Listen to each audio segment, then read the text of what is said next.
What's up, the squad? Back with another video. I seen this I was going down. Make sure you hit the like button, hit that subscribe button for me, please. Y'all see it right here. Before we get a video, definitely please make sure y'all go check out Recklezz Reacts. That is my second channel. Y'all can find it on my home page down below, or just type in Recklezz Reacts. I will try to post a video each day on that channel at 9 in the morning. Y'all can definitely comment down below either on this video, different videos, or that video that we posted, or in my communities tab, on my main channel.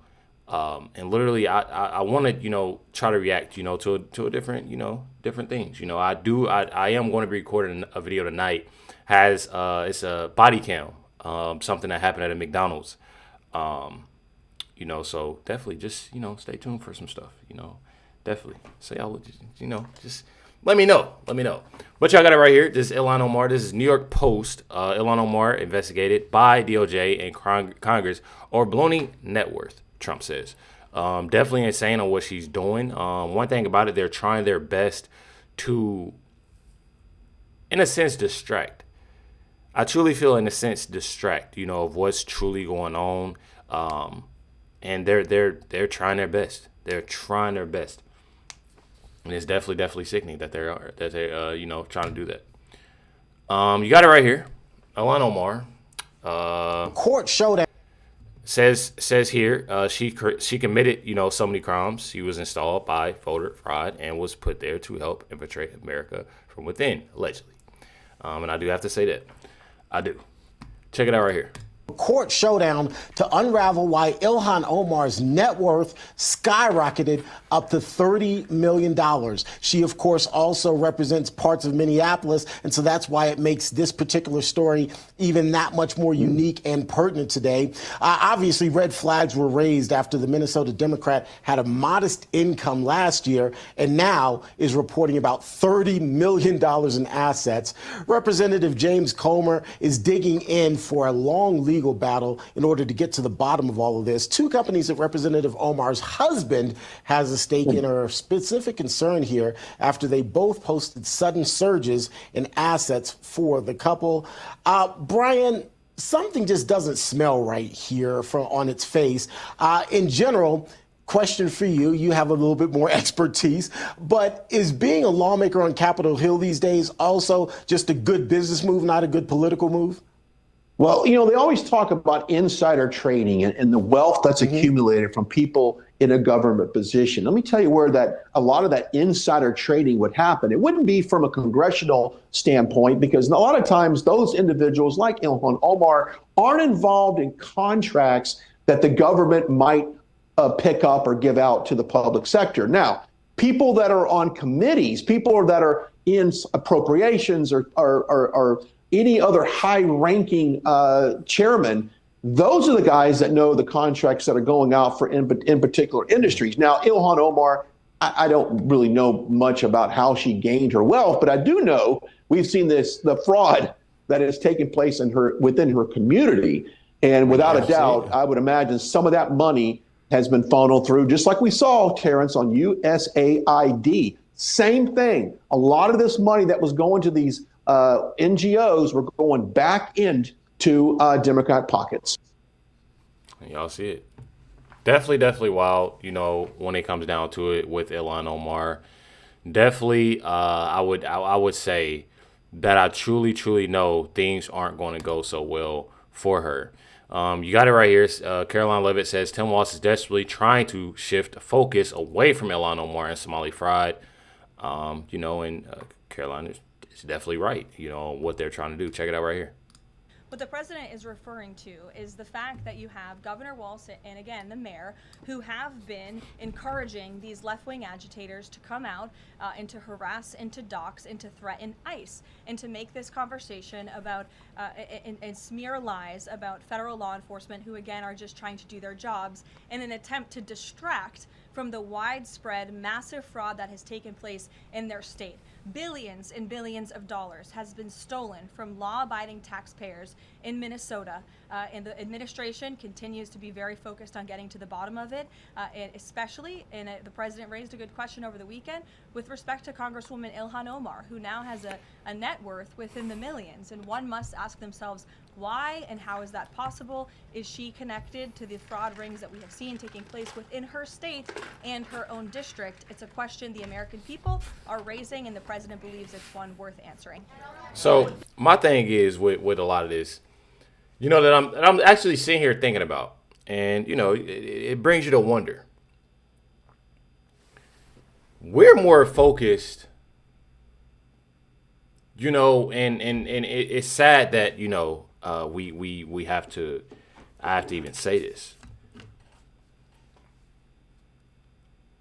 Are the people in Minnesota, and I know there's a couple, it's a few individuals that always comment, you know, that's obviously there. I have a major problem with it, you know, and obviously don't support Ilhan Omar and Tim Walz. But you also have these individuals that's going to these protests, supporting Tim Walz, supporting Ilhan Omar, Keith Ellison, Friday, supporting all these individuals. We are mainly focused. I know I am, because I want to get to the bottom of it, because it shouldn't happen. They aren't focused at all that these Somalians are taking money, like stealing money, and they driving around nice. They're not at the protest. Like, I'm just confused by that. I'm truly confused by that. And I don't get how they're not seeing it. I don't get it.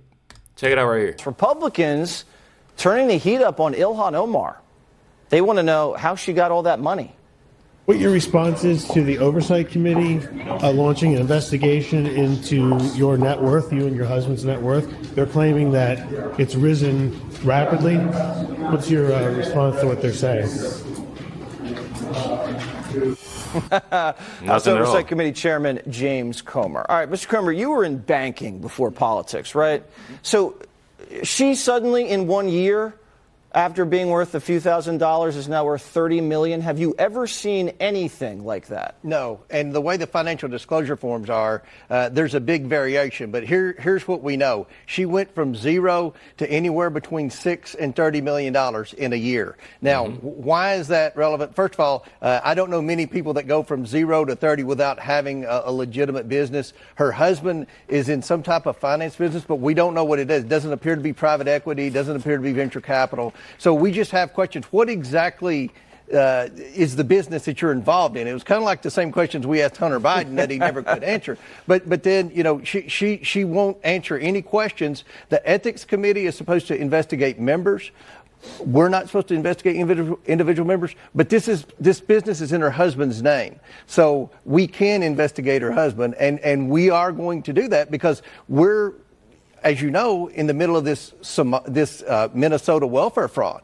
And there's been a lot of accusations about a circle of influential Somali Americans that are benefiting from these financial scams in Minnesota. Her name is on the list. Now, she's going to get due process. I don't know if she's guilty, but what I know is she went from 0 to anywhere between $6 and $30 million in a year, and she won't even answer a simple question like you saw there. What did you do? I mean, It looks very suspicious when you have millions of the Somali cash just flying all over Minneapolis with no scrutiny whatsoever.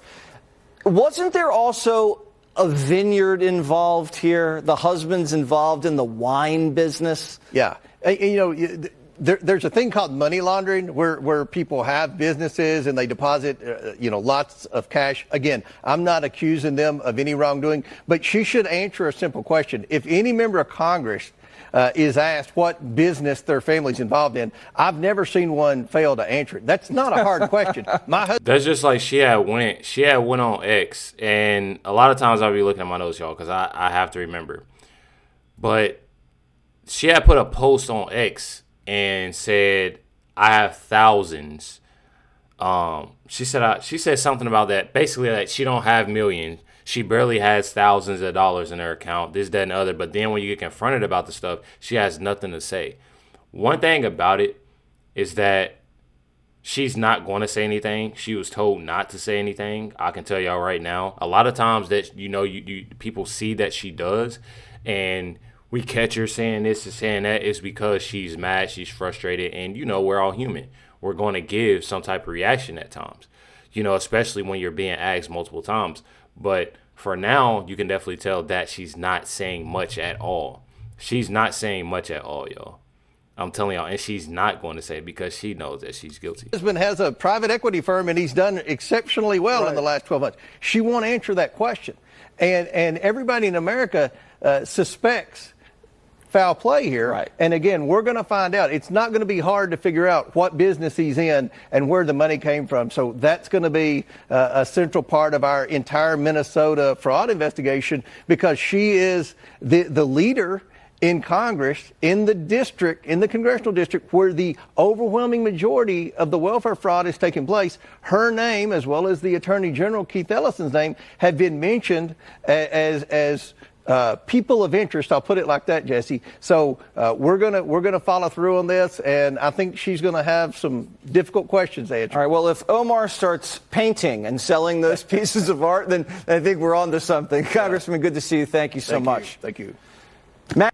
Definitely. I love it. Truly love it. One thing about it, says right here, reports suggest her net worth went from, obviously 0 to 6 to 30 million within a year. Regardless, that is a lot of money.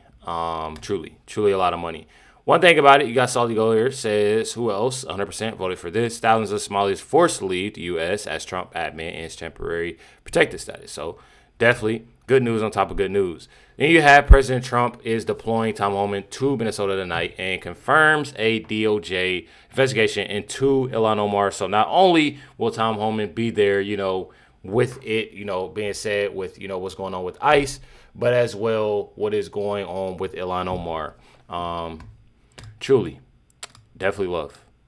Says, this post by President Trump says, I am sending Tom Homan to Minnesota tonight. He has not been involved in the area, in that area, but knows and likes many of the people there. Tom is tough but fair and will report directly to me. Separately, a major investigation is going on with respect to the massive $20 billion plus welfare fraud that has taken place in Minnesota and is at least partially responsible for the violent organized protests going on in the streets. Additionally, the DOJ and Congress are looking at Congresswoman Ilhan Omar, who left Somalia with nothing and is now reportedly worth more than $44 million, y'all. Time will tell all. Thank you for your attention to this matter, President DJT. So y'all see it right here. One thing about it is we know President Trump isn't going to hold back, and we definitely know Tom Homan ain't going to hold back. So definitely geek for that. Nancy Mace also calls for the deportation of, Ilhan Omar. I'm telling y'all, I know a lot of other people are as well. One thing about it, and I said it in my last video, and I said in this, and I've been saying it for a while, don't be distracted. Don't be distracted. Says here 19 billion. I know it's more. We all know there's more, but we, keep it at 19 billion. Don't be distracted whatsoever when it comes down to it with a lot that's going on. Like I said, if you look down at the timeline of it all, it truly, truly, truly makes sense of what they're trying to do. You literally have a lot that's going on. We looked into it. Oh, we think fraud is going on. We think something's fishy. Then you have Nick Shirley put that light on there. Oh yeah, it's something fishy going down. Then you have other individuals. Oh yeah, Nick Shirley did it. We're gonna go too. We're gonna figure this out. See what's going down. Then y'all see what happened. The Renee Good. You have the guy Alex. You start to see them hype this violence up, because they're trying their best to do this, and it's truly, truly sickening. One thing about it, y'all comment down below. Let me know your thoughts, on this. One thing about it, I do also, pray that everybody is, good. I didn't, I forgot to mention that in my comments. I mean, not in my comments and my last video, that, I do pray, that everybody is good during this winter storm and what's going on. I'm pretty sure it's let up. So one thing about it, get these roads together. Definitely get these roads together. I know a lot of people, are missing work or maybe not missing work. And on top of that, just make sure y'all please go check out Recklezz Reacts. It's on my homepage, my main channel. If y'all just scroll all the way down and go subscribe to that. And, it should be a video posted in the morning. I wanted to. But I'm about to actually check that video out right now. Definitely appreciate y'all. Much love, everybody. Catch y'all next one.